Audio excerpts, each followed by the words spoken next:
I wanted this video to be authentic as possible. I'm filming this at 7:15 p.m. at September 8th, 2025. This is my living situation right now. I was going to change my shirt because I realized this years of doing laundry, playing with the dog, this will happen. Then I thought, you know what, this is self-improvement. It can't get any worse. Then I can look back on this 5 years from now in my mansion with my wife and look back on this.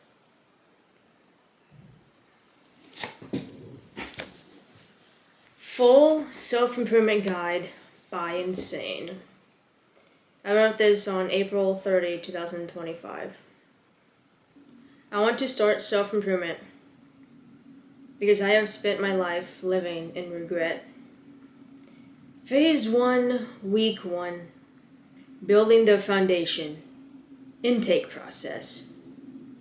Find your why. I want to start self-improvement because I have spent my life living in regret. Fear of my insecurities. People judging me. I have let my speech impediment get in the way of not starting a YouTube channel sooner. Avoiding certain people, classes, events in school. If I could describe my childhood in one word, it's regret. The time that I'm writing this, I am 24 years old. I started self-improvement after college, around 22 of age. This time, I'm starting from the beginning. I'm following my teachings of what I teach on YouTube and putting it to practice. I would go to school, listen to my teachers, turn in all my assignments on time. I was a straight B+ student. I never went above and beyond. I never did anything extraordinary.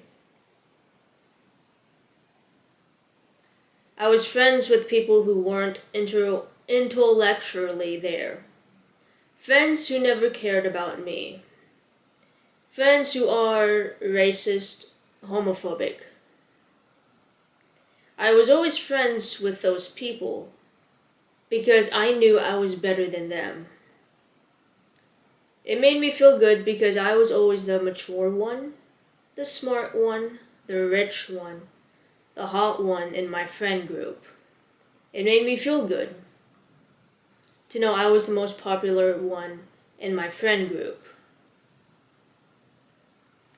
The normal kids never wanted to hang out with me because I was always the immature one, the ugly one, the fat one, the poor one, the dumb one.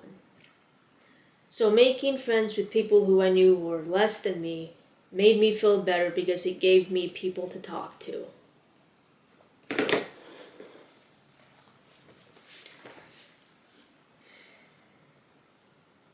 I was bullied by those friends and other students as well. I never had a memorable moment in school. Never happy, never sad. I lived ages 1 through 20 on autopilot. I went to college, and to be honest, I felt like I left with no knowledge.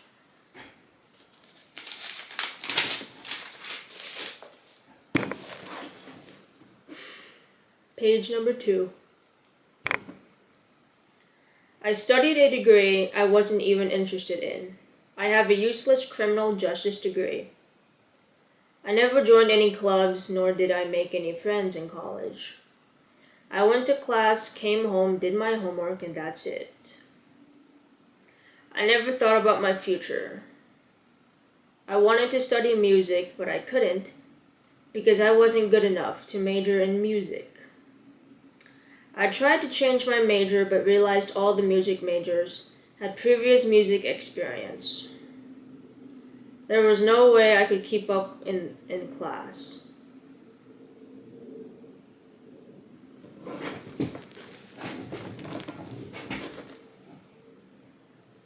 So that was out of the option for me. I couldn't pass the entry exam. The classes I barely made C's in. So I decided to major in English. And thought that would be dumb considering I have a speech impediment. People will laugh at me. I also wanted to study physical therapy or nutrition, aka kinesiology, but I backed out because all the people studying nutrition were physically fit and better looking than me. I was scared to take risks. I also wanted to have a minor in theater, take a few acting classes, but I backed out because of my speech impediment. After high school graduation, I fell into a deep depression. I gained weight. I wore the same outfits in a row, barely took a shower, barely did my own laundry, wore the same clothes every day. When I started my first year there at college, I stopped caring about my appearance. I stopped grooming myself. I stopped everything. I stopped working out because during my breakup in high school, I got into bodybuilding and ended up injuring myself within the first 3 months by getting severe carpal tunnel in both of my hands. I also blew out my back, pinched both of my big toe nerves, pinched a nerve in my toes. So I was left with the inability to lift with my arms or legs because at the time I was working out 6 hours a day and eventually my body just gave out. I have a very obsessive personality. If I get into a regimen, it's all I want to do, and that's what I did. I was too obsessive with exercising because I was trying to numb the pain of my heart being broken. But it only made my situation worse. I was in mental and physical pain from my first breakup and my self-inflicted injuries. Page number 3. I weighed 150 pounds at my highest. I stopped feeding my dogs. My mom had to feed my dogs for me. I stopped caring about everything. All I did was do college work and Zoom meetings. Laid in bed and just did schoolwork, literally. I ate food on my bed. Very unhealthy food. Terrible, unhealthy food, junk food. And I would cry myself to sleep and I would not shower for 3 to 4 days straight. So I would shower basically twice a week. I would watch TV. I was unable of walking because I pinched a nerve in my back and then I pinched both of my nerves in my toes. I felt miserable. I never pursued any hobbies growing up. All I did as a kid was go to school, come home, eat coffee-flavored ice cream in front of the TV and consume energy drinks, playing Call of Duty or playing GTA. Playing video games. I never had a special talent. I never stood out. I never went on dates because nobody asked me to go on dates, but I never went on dates. I went to my high school homecoming and prom, my senior prom, alone. I still think about O'Connor from 7th grade. I never had the balls to make her mind. I regretted every single waking day. But I don't feel like that anymore because I made this video. But I wrote this in April, so just so you know. I'm just rereading what I wrote. I let my health condition, hyperhidrosis, get in the way of playing the piano and talking to girls. I had an amazing opportunity as a kid. My mom paid me to go to piano lessons. I hated it only because my hands would sweat. The piano keys would be drenched in my sweat, which made me feel bad, and I hated playing classical music as well. I never hated the piano, I just wanted to play music that I liked. I wish I was more honest with my piano teacher, Amy Holcomb, and my mother as well. She wasn't a bad teacher, I was just a bad student. I wish I would have said, hey, listen, my mom is forcing me to take classical music lessons. I actually like the piano, but I just don't have the passion for Beethoven. Please teach me modern day music. Also, I have a condition called hyperhidrosis. My hands are constantly sweating. Please forgive me for the mess. I have extreme anxiety because of it. Let me bring a towel and a disinfectant wipe and wipe down the piano after each lesson. Thank you very much for understanding. But instead of saying that to her,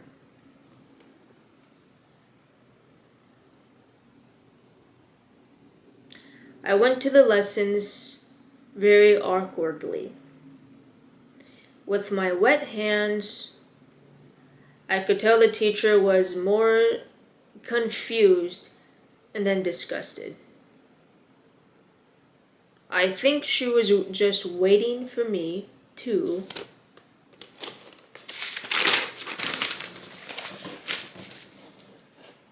come out to her.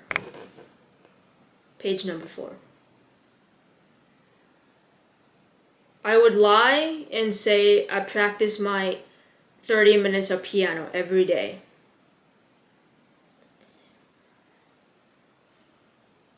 When I came home, I never played the piano. Well, maybe once a week, twice a week I did for 5 minutes. I never played the piano. And my teacher, Amy Holcomb, caught on very quickly. She knew I hated classical piano.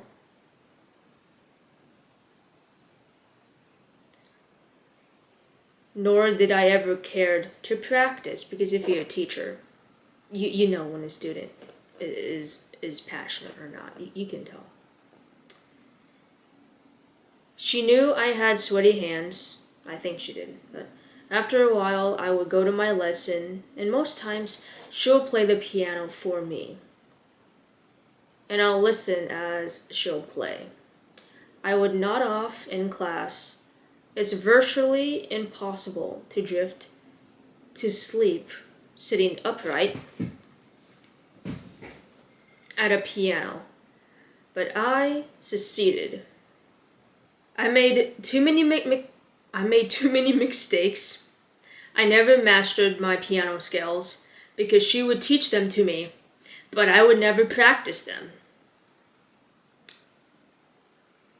I would always play the same songs over again because I could never play them without making mistakes. But in order to move on, I have to learn how to play those songs. I felt bad for her because she started to give up on me. And to be honest, I don't blame her. There's so much a teacher can do. If the student doesn't study towards the end, she just collected my mom's money. I would go to her house, listen to her play the piano for 30 minutes, and go home. Most of the time, she would play the piano. During those 30 minutes, most of the time, she would do most of the playing. I would play some, maybe 5 minutes, but most of the time, she'll play the song for me. Eventually, I started to feel guilty, and as I got older, I got more mature and more opinionated. So I told my mom what was happening, and she was really angry, but she had no choice but to cancel. I still feel guilty because my mother always wanted to learn how to play the piano herself, but never had the opportunity to do so. so she gave it to me. And I wasted it. True story. I took piano lessons when I was in elementary school. I took them for about, I think, 4 or 5 years, but those 4 to 5 years actually equal out to about 6 months to a year worth of piano experience. So, yeah, within those 4 to 5 years of classical piano lessons, I gained about 6 months worth of piano experience. I did learn a lot. I learned the piano notes, the flats, the sharps, whole notes, half notes. I learned all that. I don't know how to read piano. I don't know how to read music, but I know all the keys. I know A, B, C, D. I know all that. I never learned my scales. I remember I got up to I think I got up to G major, C, D, E, F, G, and then A major and B major was just so hard for me that my teacher just gave up on that. But now I know because I'm learning the piano again.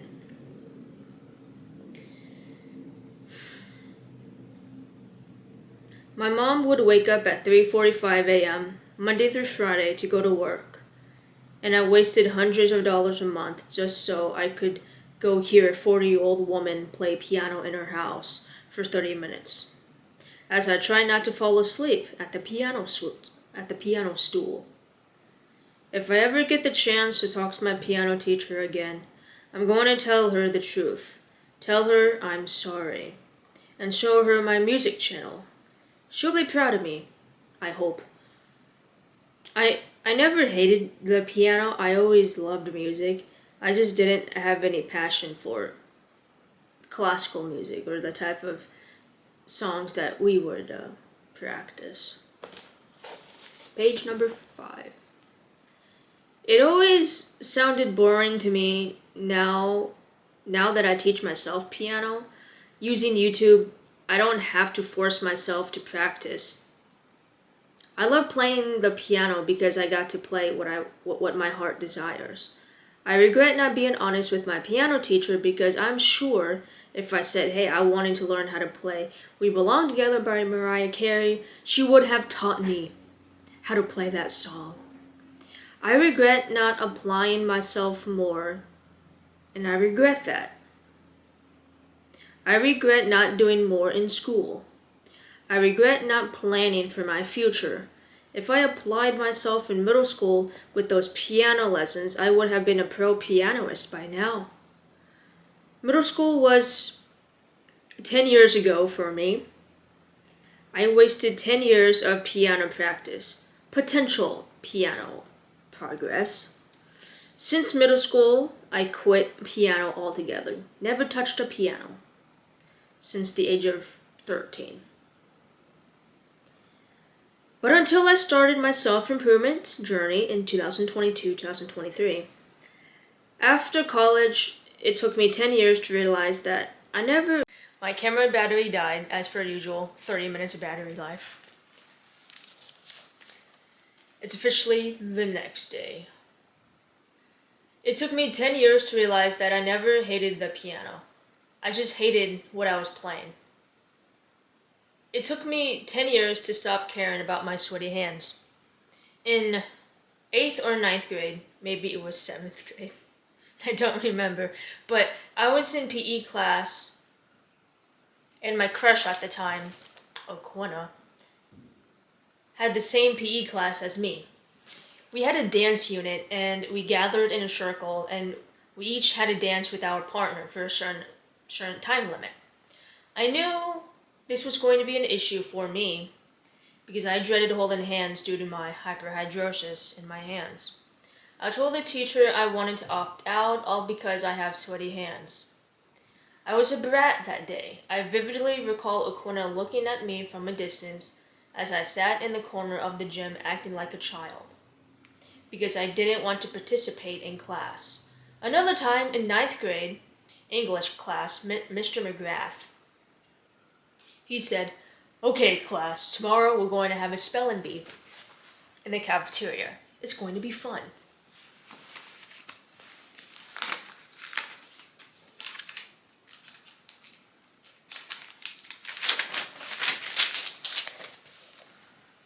The whole class cheered except for me.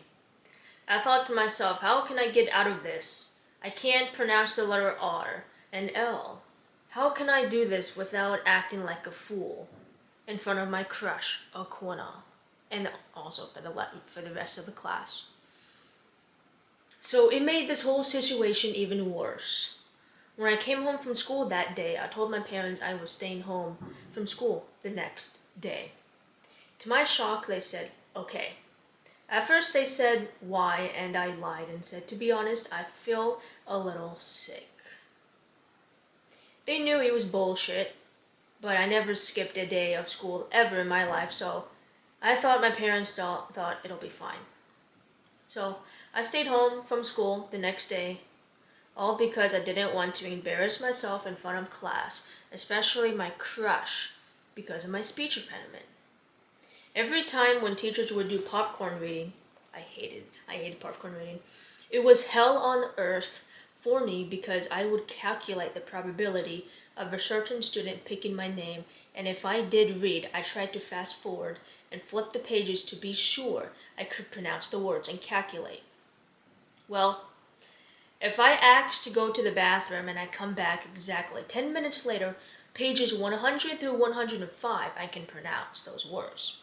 So I would calculate how long it'll take the class to get from page 80 to 100. Over time, I got good at it. Most of the time, to save the stress, I just started asking to go to the bathroom. And I'll be gone the whole class period. I'll come back and tell the teacher I was in the bathroom and had my period. I did do that. I had to text my mom to bring me new pants. The teachers would always buy into my lies. A few times when I did get picked to read, I'll just be plain honest. One time in 10th grade, Mrs. Peterson's class, we were reading Lord of the Flies. Hated that book, but we were reading Lord of the Flies. As a class, we went down the rows. Instead of popcorn reading, we took turns down the rows. So everyone knew when it was going to be their turn. And even if I skipped class, she said, even if you actually go to the bathroom, we'll always come back to you. So I said, shit. So when it came to be my turn, I flatly just said, do I really have to read out loud? I'm not feeling it today. And the teacher said, no, and moved on to the next student. I thought to myself, wait, that actually worked? About a few minutes later, a girl named Allison Otis was in my class when it was her turn. I inspired her to do the same, and the teacher said no. From that point on, I would just say when it was my turn, and the teachers always said, no, you don't have to. I still felt bad because I had no choice. I sounded like a 6-year-old girl when I'll say the word rabbit or any other word with a R or L. I felt bad because as soon as I said, do I have to read? I'm not feeling well. Later on in the class, 2 or 3 other students would say the same thing. And I felt bad because I had that effect on people. It just takes one person to say, do I have to read? And then the next student says it, the next student says it.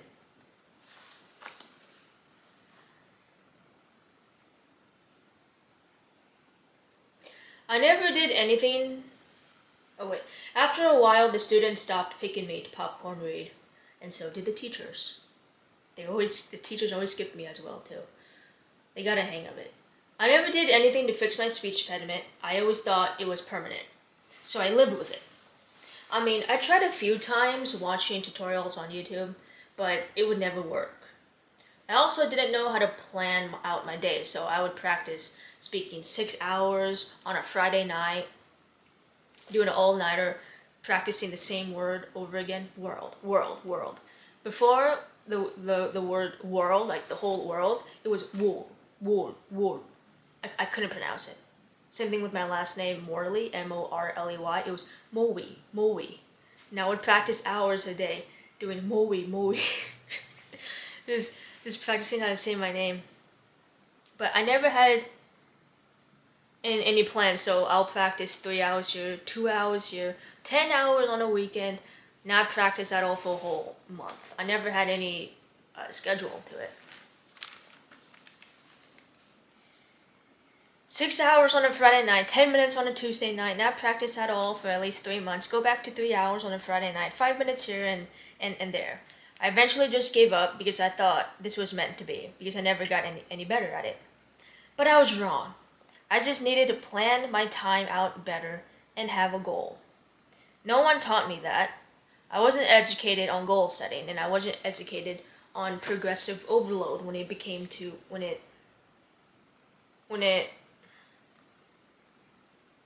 with education. So I gave up. One day during lockdown 2020, I came across The Full Guide to Self-Improvement by Hamza. I never consumed self-improvement content before, but it was as if YouTube knew I needed help with my life. And YouTube basically said, "Girl, here, you need this." But yet again, I clicked on it. Nobody forced me to. It came on my recommendation page, and I clicked on it. I don't remember why. I just clicked on it. And I wasn't expecting to watch a whole hour. It's like over an hour long video. Maybe that's where I get it. Maybe that's where I get making my long videos from. At this point, I would scroll on TikTok, watch corn, eat horrible food, and all the other bad habits. Basically, any bad habit you can think of, I did, except for drinking alcohol. I don't drink alcohol or do drugs, but besides that, any bad habit that you can think a teenager would do, I did up until the age of 21-ish.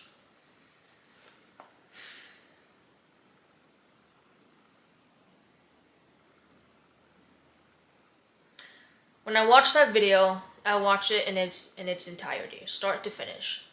It changed my life. I started to slowly change, but I still had no idea what to do. I never planned ahead before. I never made goals ever in my life.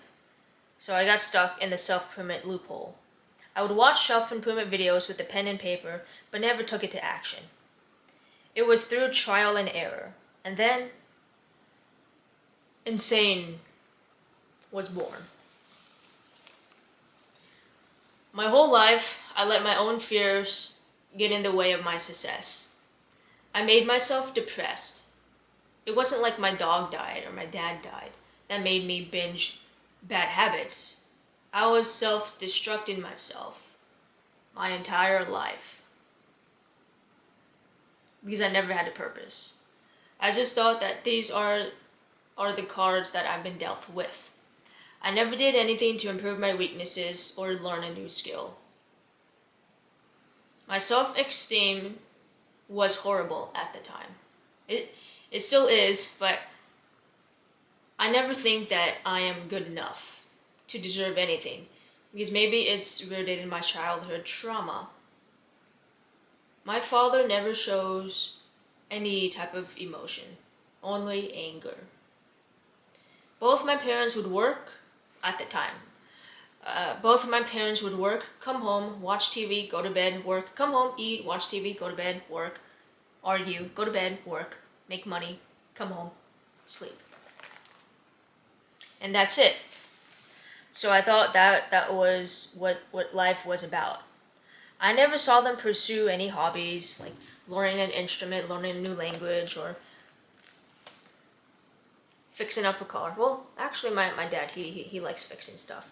But I never saw both of my parents join any clubs, read a book, pursue any hobbies outside of work.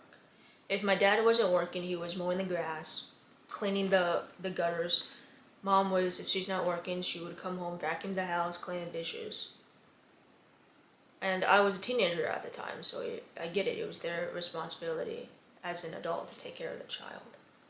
I just wish I would have helped more around the house, vacuumed, done the dishes so that my mom didn't have to do so much when she came home from work.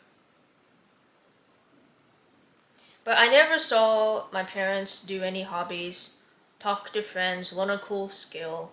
It was wake up, cook breakfast, drive me to school, work, dinner, TV, do yard work on the weekends, grocery shop on the weekends, rinse and repeat. My parents are never happy. They're more angry and then happy. They deserve to rest and they're retired now. They deserve it. They worked hard. But they don't look happy. They stay, now since that they're retired, they stay home, watch TV, go to the doctor when they need to, go grocery shopping, and that's it.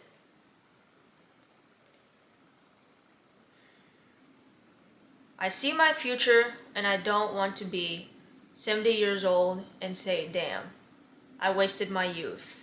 I wish I did this. I wish I learned how to play the piano and the guitar. I wish I learned how to become fluent in Korean and etc. I see my future. Soon I'll be 70, my parents' age, and I'll have arthritis in my hands and I'll be too old.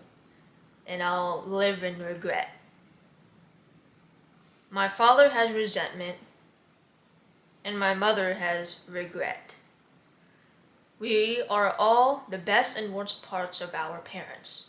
I am both of my parents, and I don't want my future to look like that. Wake up, poop, watch TV, eat a steak, watch TV, and go to bed. There's no improvement, no laughter in this routine. You are stuck like a machine. An NPC. My parents are never the one to say, wow, you look good today. Or wow, you're getting better at playing the piano.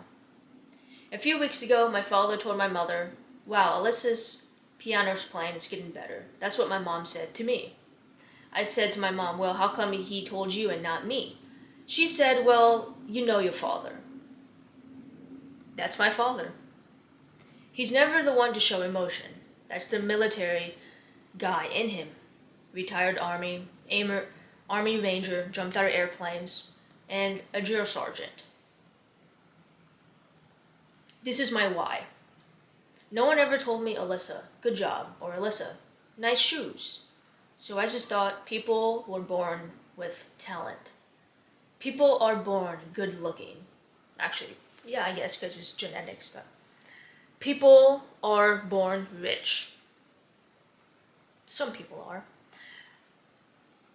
But I would spend a litany amount of time daydreaming, wishing for more, playing out fake scenarios in my head. I never acted on them. I accepted my faith. So when I first got introduced to self-improvement, I got stuck in the loop because there isn't one video that covers it all. So I had to watch 1,000 more videos to get to where I am today. I'm still not there, so I thought, with the wisdom I have now, I'll make my own self-promote content. And eventually I plan on making a one-stop shop to how to self-improve a video that's 8 hours long. It'll be like a class. That's my vision. Once I become when I become knowledgeable and able enough, I want to make a class, like a whole video, so that it's a one-stop shop. Skincare, physical fitness, mental health, how to set goals, blah, blah, blah. Instead of making 5 best habits, 5 worst habits, it's going to be a whole video into one to be like a class. I'll be the teacher and you guys be the students.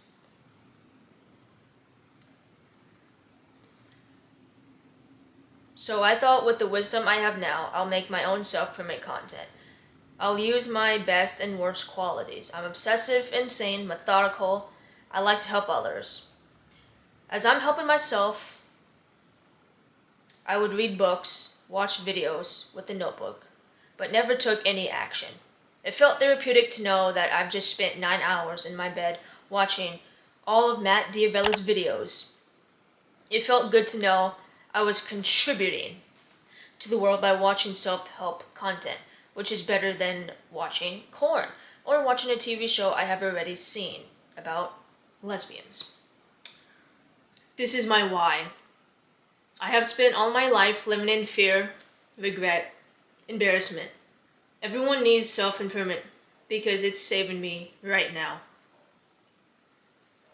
I wish I started getting rid of my speech impediment sooner. I wish I'd learned the guitar and piano sooner. I wish I'd learned how to speak fluent Korean sooner. I don't want to live in regret anymore. I don't want to be 70 years old and it hit me one day. I finally have a epiphany moment. Well, I had a epiphany moment a few years ago. I don't have a wife. I don't have a special talent. I don't want to become my parents. Yes, they have money. Yes, they have worked hard. Yes, they have a house, a car. They have all the things that they want financially. I want all those things plus more. But there's one thing that they don't have is happiness. I don't want to settle for just the average American dream, the 9 to 5 with the picket white fence. I want more. I want to be remembered. The point of life is not to live forever, but to create a legacy that will live on forever. That's why I make these videos. The internet will live on forever. My life, my choice. I am going to alter my future by changing the reality. Only I can do that. I am in control of my own destiny. This is my why. What is yours? The day you stop dreaming, it's the day you stop moving. It's the day you die. Wake up, go to work, retire, watch TV. That's not self-improvement. That's self-deterioration. Old people need self-improvement too. One hobby, one something. A book to read, something. Some people don't need self-improvement. Some people feel content with a simple life. That's okay. That's just not me. Because I see my potential in an alternative universe where I have abs, big muscles. I can't believe I said this. I wrote this back in April. I can't believe I said this.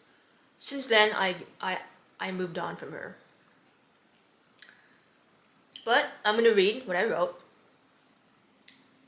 Or change it. A corner by my side. Or let's change that to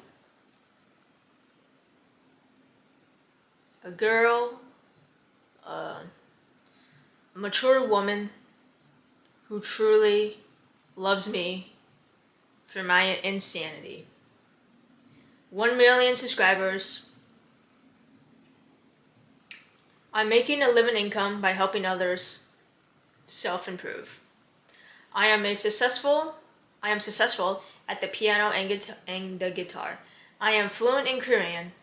I have my own house, my own car. My dream car is a yellow Camaro, the one that you see in the Transformers movie, Bumblebee. That is my dream car. Be serious with yourself and write down your why. Why do you want your life to become better? It could be anything, but be specific. Don't lie to yourself. Only you know the real you. I don't ever want to be that same kid with anger issues. Honestly, I think as I got older, I just substituted my anger slash my anxiety with feeling depression. I'm 24 right now.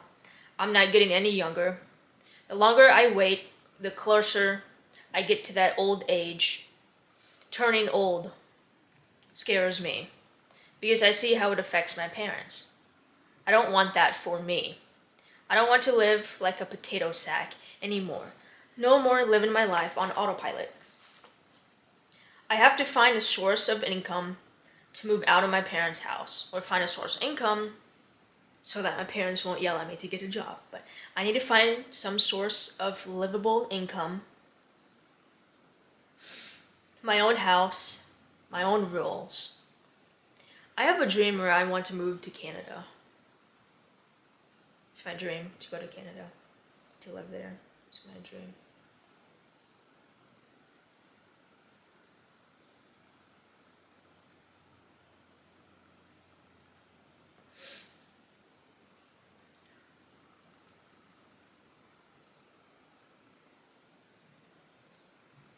I want to be able to cut my hair how I want. Let my dogs live inside the house. Because right now they live outside. But I would like to buy my own house, so my house, my rules. I let my dogs live inside the house with me. I want to listen to music whenever I want. I don't want to get yelled at for simply sneezing or walking incorrectly.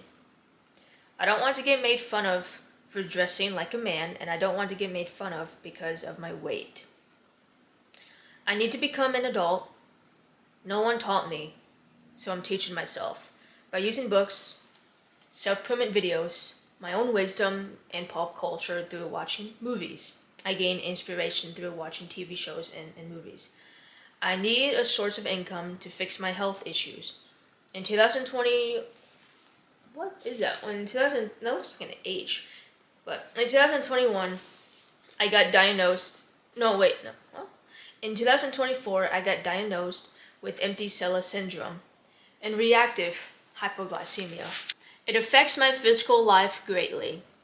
I deal with eye pain, black spots, low blood sugar, tiredness, weakness, fainting. Well, not so much fainting anymore because now I eat every 2 to 3 hours. If I don't eat every 2 to 3 hours, and then I get low blood sugar and then I pass out. I'm hungry every 2 to 3 hours, hormone imbalances, like not having a period for 2 to 3 months and then having one for that lasts for about 2 days, and then sometimes I'll have 2 periods in 1 month. And then other hormonal imbalances every day. I am unable to exercise. For this reason, it's deteriorating my body. I need the money to seek professional help. Prior to 2024, the only health concern I had was my hyperhidrosis, which isn't really a cause for concern because it just means I have excessive sweat glands in my hands. But prior to that, the only health problem that I had was sweaty hands. That's it. And sweaty feet. When my hands sweat, my feet sweat. It never caused any other symptoms, just sweating. I was still able to function throughout my life. It never impaired any of my work ability. But now with these health conditions, they are more serious. They affect my ability to sleep, work, and walk, and exercise. I need to learn how to support myself financially and emotionally before I marry the woman of my dreams. I need my life perfect before I find love. I never had sex in my life. I never did drugs in my life. I only took a few sips of beer when I was 22, just to try it, because my dad bought some at Costco. I think I took 3 sips, about 3, because the first one, I spit it out, because I was like, is this what alcohol is supposed to taste like? Let me try this again. Then I tried it again. Really? And I said, okay, I'm gonna try one more time. It still tastes like that? That's what beer tastes like? Yuck. And that's the last time I tried alcohol. I never really drank alcohol, it's just more of just small sips. But that's the only time that I ever drank, if you would call it drinking. I never went to the beach. Where's the beach? Where's the beach? Oh, I love Jersey Shore. If you guys watch Jersey Shore, you know exactly what I'm talking about. Where's the beach? Where's the beach? I never been on a plane or a boat, nor do I want to. I never been anywhere besides school, the grocery store, doctor offices, and home. I never been to a wedding, never been to a funeral, which is a good thing. Never had a sleepover with a friend because my parents were too strict. I'm saying all of this because it's not like I want to go on a plane or go on a boat. I'm explaining that my life is boring. I never went anywhere. I never got to experience all of these exotic things that people get to experience. I never had a hard moment or a happy moment in my life. The only devastating moment that I had is that even though I have financially I live with my parents, so I don't have to worry about rent or anything, but I deal with other things like mental health issues, and everyone deals with their own issues. It's just that the most devastating thing that I ever dealt with is living with parents who don't accept me for who I am. And then dealing with my health conditions as well. But everybody has their own struggles, whether it's worse and than others. But there's always someone out there that is going through something worse than I am or something better than I am. So I try not to complain because there are people out there, especially in third world countries, that don't have fresh, clean water. And then I can get water whenever I want. So I try not to be selfish.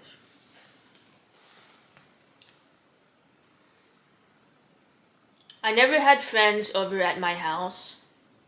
I never went outside by myself without my parents, only except to the gym. My whole life has been boring. Well, I went to the gym before when I got diagnosed with all my health problems. I went to the gym in high school, but even when I would go to the gym, my mom would call me every 10 minutes to make sure I'm okay.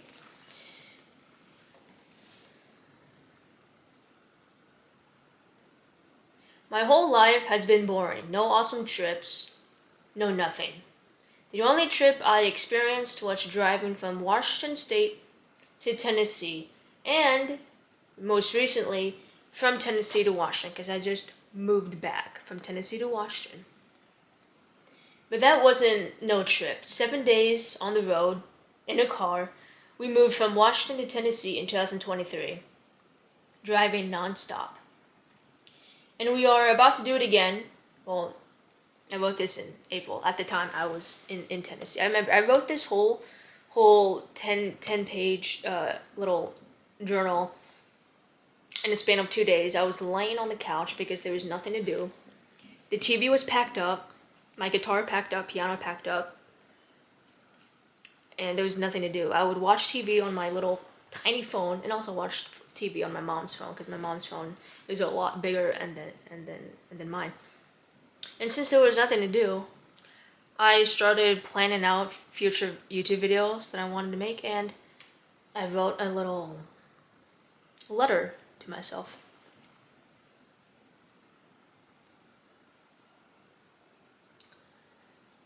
And we are about to do it again. On May 15th, we are going to be on the road again, moving back to Washington State. My parents hate my dogs and wanted to give them away, and I fought for my dogs. I was stubborn and selfish, and I won the fight. My parents aren't letting me keep my 2 dogs, but when I get to the house in Washington, my father told me those dogs are living outside and they are not allowed on the grass. I have no idea how that'll work. My father is a stickler for clean grass. His main worry are the dogs messing up the backyard.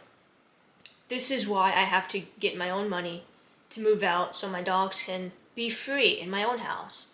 I love my dogs too much to give them away. Plus, my dad tried to give them away.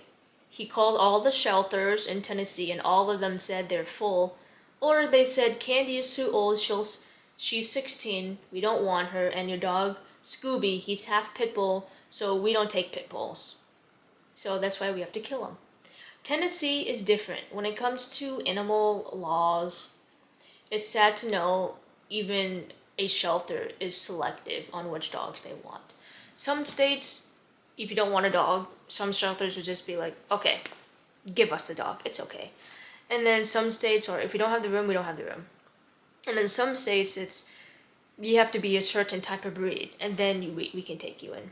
But then also it's a crime to abandon a dog on the street, to let them loose on the street.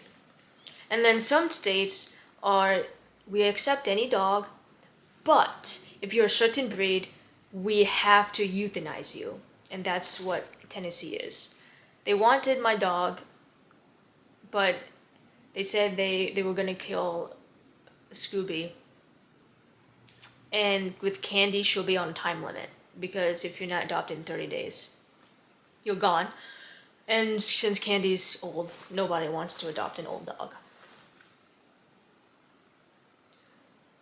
My dad said he doesn't care, and he'll open the fence or take them out in the woods or chain them to some tree. I'm still scared. One night when I'm sleeping, my dad will take my dogs and let them free in the woods. I'll wake up one day and say, where's my dogs? And he'll say, I let them free. Or I shot them with my shotgun, because he says that too sometimes. I still don't trust my dad or my mom. When I'm in the shower, I get scared. They might pack up my dogs and drive off. I still have that fear living with my parents. Or like living with my parents, or like living with roommates. You can't trust anybody in college. My dad has 2 cats, but he says cats cause no trouble, which is true. They're a lot easier to take care of. But yet he wants to get rid of my dogs. He calls himself an animal lover, but he even said, I'll just drive your dogs up in the mountains and set them free. My dogs will most likely die of starvation in the woods. My parents hate my dogs. More so my dad does. I never asked for another dog. My mom brought Scooby into my life. At that time, we didn't know we were going to move back to Washington. I'm attached to Scooby more than I am with Candy, to be honest with you. Both my dogs keep me alive. I live in constant fear one day I'll wake up and they will be gone. But it was kind of good news to hear that the shelters in Tennessee didn't want my dog. Because my dad, he has a bit of a heart. He told me that since none of the shelters want my dogs, he says, at that time, he told me that I could keep them in the meantime, because he didn't want to spend $100, because you have to, when you give a dog away at the shelter, you have to pay a fee, and he didn't want to waste his money just so they could kill him. Because my dad said, if I have to give the shelter $200, I'll just kill him myself if they're gonna kill him anyway. That's how my dad thinks. But there's a part of him that he does have a heart. So he told me that in the meantime, I could keep my dogs at that time. And then fast forward to now, present day, September 8th, 2025. My parents and me, we had a deep conversation a few weeks ago. And my parents told me that they're going to stop finding a home for my dogs, that I'm allowed to keep them forever. Even I choose to live here for the rest of my life, because I think they finally realized how much my dogs mean to me. Prior to that conversation a few weeks ago I had with my parents when I came here, every time my mom would go grocery shopping, she'll just ask random people, hey, do you want a dog? Hey, do you want a dog? It's crazy. Sometimes she'll go to the dentist and she'll go, hey, do you want a dog? You want a dog? And there's construction people working outside, because we live in a new neighborhood, and they're building new houses over there. And one day she went over to the construction workers and was just waving at them like, hey, hey, come here, come here. Do you want a dog? Hi, hi, come here, come here.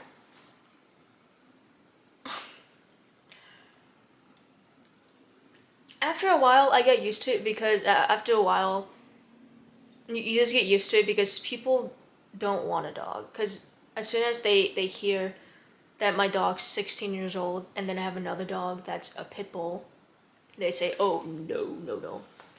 If Candy was a full-bred golden retriever, which she is, but she's only half, and if Candy was a lot younger, I would be scared. Someone would probably want her if my mom said, hey, hey, come here, do you want a dog? But after a while, if when my mom would go out and she'll see a neighbor walking in the street, she'll immediately go out of her door and say, hi, hi, hi, wait, wait, I have a question for you. Wait. Don't go anywhere. You want a dog? But after a while, I got used to it because nobody wants my dog. And then last month, my mom actually found someone who wanted Candy. She kind of lied and said Candy was a young dog. And I don't know, she came home from the store and she started yelling that she needs to hurry up because she has to go somewhere, she has to meet someone, and that she needs to go to the bank and withdraw a certain amount of money because she's paying someone. And I told Mom, what do you mean you have to pay someone? And then my mom said, I'm paying somebody to give your dog away. Then I'm like, you're giving them money for them to take my dog? Isn't it supposed to be the opposite? If they want my dog, they give you money? That's how bad my mom wants to get rid of my dogs. She's willing to pay someone $1,000 just so they could take my dog. And she literally pulled my dog out of the backyard, got her dog house, put it in her car, and drove off. I don't know where she went. I was crying. It was a bad day for me. And then she came home about 30 minutes later. She looked sad. My mom looked sad. She came home and she told me to open the back door of the car, to open the trunk. And I said, open it? What do you mean? And Candy was there. Then I told Mom what happened. And my mom said, well, I found a guy who wanted your dog. I went there. He looked at the dog and he changed his mind. Because apparently when my mom opened the back seat, Candy couldn't stop growling at the guy. She kept barking at the guy and the guy got scared, so he backed off. He backed away. So I guess it was a good thing that my dog stood her ground. Like she said, no, I'm not going with this strange old man, because that's what my mom said. He was a older looking guy. Yeah. If I didn't know where I was going and some old man wanted me, I'll bark too, god damn it.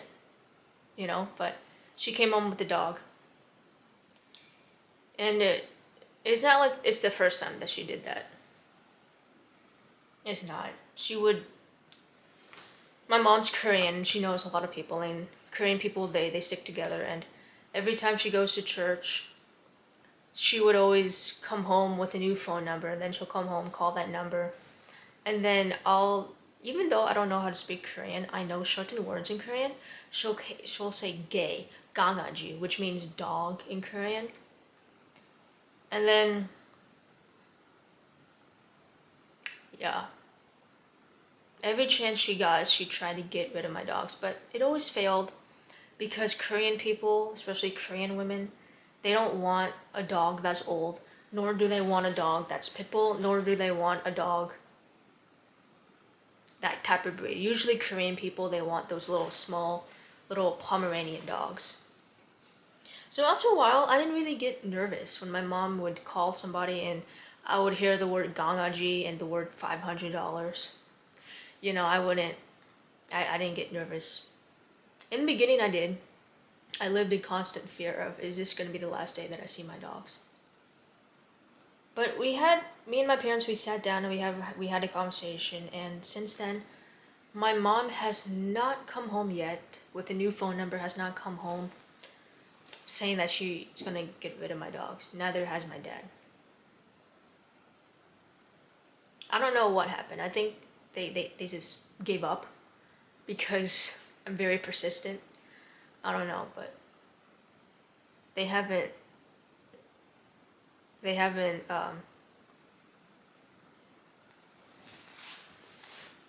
but they haven't had any interest in giving my dogs away, which is a good thing for me. But it's very scary because it's very scary because every so often when your mom goes to the store, you'll be like, oh great, is she gonna come home and bring some weird guy to the house to so he could see the dog? I don't know. And then she does, and then the guy sees the dog, he comes to the house, he changes his mind, and then you go, yay, no dog, I get to keep my dog. Or great, is today gonna be the day when some strange Korean lady is going to come in this house, look at my dog, and take him or her away? Yeah, but we had a deep conversation a couple weeks ago about the faith of my dogs, and they said that they're gonna stop, which they have. But it's very scary that, especially that one day when my mom took her away from me. That has never happened. I was in the backyard playing with both of my dogs, and my mom came home from the grocery store, got a dog leash, grabbed Candy, and put her in her car and drove off.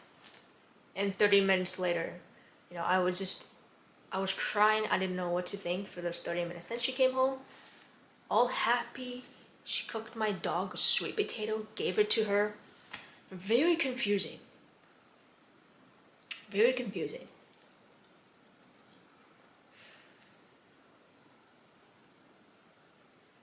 Yeah, but a lot of people don't want Scooby anyway, because he's a half pit bull and he's a guy.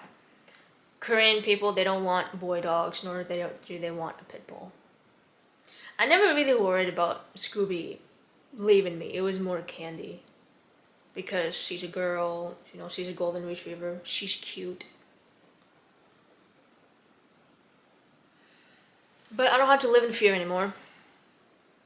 As of now, I don't know what's going to happen in the next couple months. I don't know. But that's what it's like living with my parents. It's scary.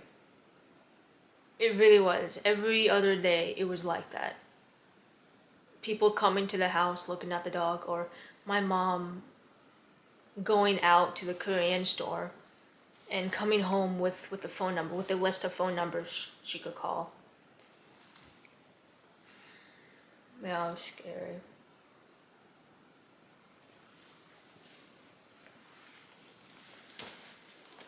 Alright, back to the letter. I'm almost done. Look at that. Back to the letter. Last page. But in a Washington state, they are more liberal, and it's a bigger city. They take every single dogs, and I'm still scared that when I get to Washington, my dad is going to give them away. That's why I have to move out. Wherever I go, my dogs go. No one in my life likes me being around. Only my dogs. My dogs never yell at me, never judge me. They always listen to me when I talk to them. Well, only Scooby does. Candy's more opinionated. They are my only true best friends. All I hear when I wake up is yelling or complaining. Complaining? Complaining? What's complaining? I'm not lying when I said I struggled with this speech impediment as a kid. I had one. Trust me, I had one. Before I thought I was the problem, maybe I am. Maybe I am too messy, I am too gay. When I started self-improvement, I started to see the world differently. Seeing how people react Normal people don't act like my parents. No self-control. Angry all the time. It's making me crazy. I need to become better than my parents, better than my old self that I used to be as a kid. I need to become better for my 2 dogs, Candy and Scooby. I want to be remembered. I want to become a household name. I believe I'm just a late bloomer. My time will come around pretty soon. Call it being obsessive, selfish, egotistical, narcissistic, narcissistic, narcissistic, narcissistic, narcissistic, narcissistic. I choose this lifestyle, self-improvement.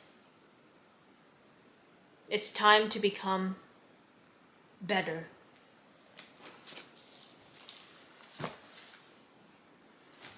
My YouTube banner that says trying to do better, I got that from Spider-Man. Spider-Man is my favorite superhero of all time. In Spider-Man 2, there's a scene where I believe he's talking to Dr. Connors, right? I believe so. Right? I think so. Or Octavius. In Spider-Man 2, and Peter, he says, trying to do better.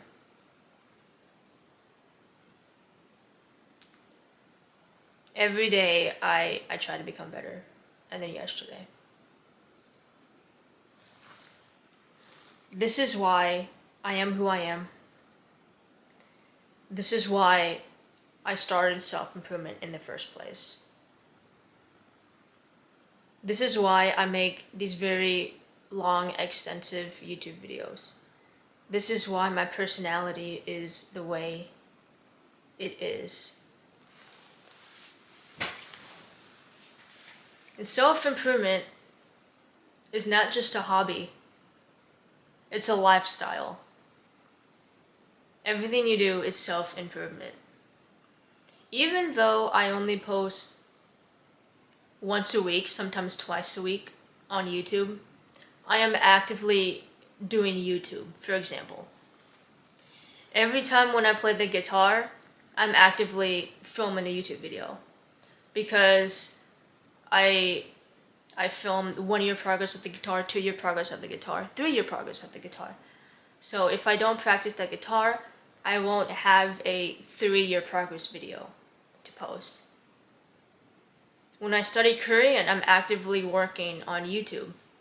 Because right now I'm in the process of making a video titled, I studied Korean for 1 year. This is my progress, and I'll film a monthly update video on Korean. And if I don't study Korean that month, I won't have a clip to edit. When I read my book, right now right now I'm in the process of filming a video titled, Every Book I Have Read So Far on My Self-Improvement Journey. I know, the title's a bit long, I'm still working on it. Every time when I don't read a book, that's one less book I can talk about in that video. Same thing with the piano. I'm making a 1 year progress on the piano, and for every month, every day, every week that I don't play the piano, that's one less clip that I can film in that video. Everything I do on this channel has a purpose. Everything I do in life has a purpose. Everything I do on this channel and in my life has a purpose.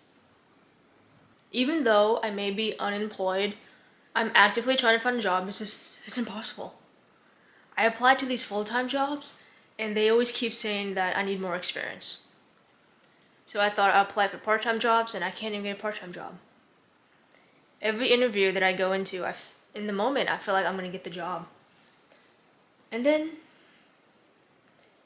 they always ghost me. I never get an email back. I never get anything back.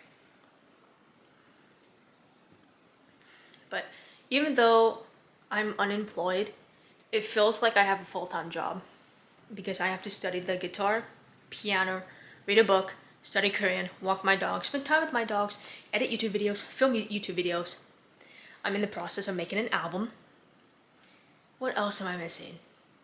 I'm probably missing a couple of other things, to be honest with you. So, but everything that I do has a purpose. Every little hobby that I am doing in life, I'm investing in YouTube, because one less day that I don't practice the guitar is one less clip that I won't have for my 3-year update on the guitar. Same with the piano. Even though I only post once a week, twice a week, just know that I'm actively self-improving every single day. And trust me, I am trying to get a job and invest in better YouTube videos. Hire an editor on Fiverr, buy some LED lights so I could have better lighting, a better camera that doesn't have 30 minutes worth of battery life on it. Get a new phone. Look at this. My camera's cracked.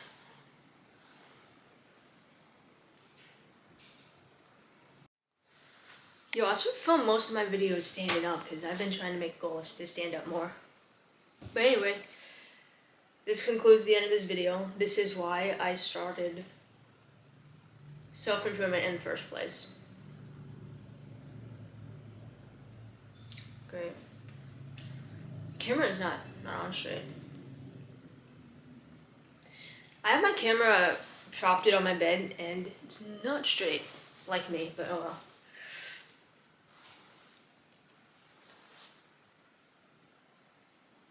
I hope this video inspires you to start self-improvement and to take back what is yours.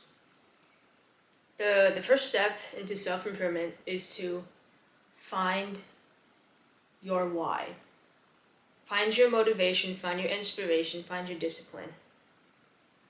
Find your why. That is the first step, and this is my why. This is why I started self-improvement. Write a letter to yourself. No matter how insane you may be, there is always someone out there to complete the insanity.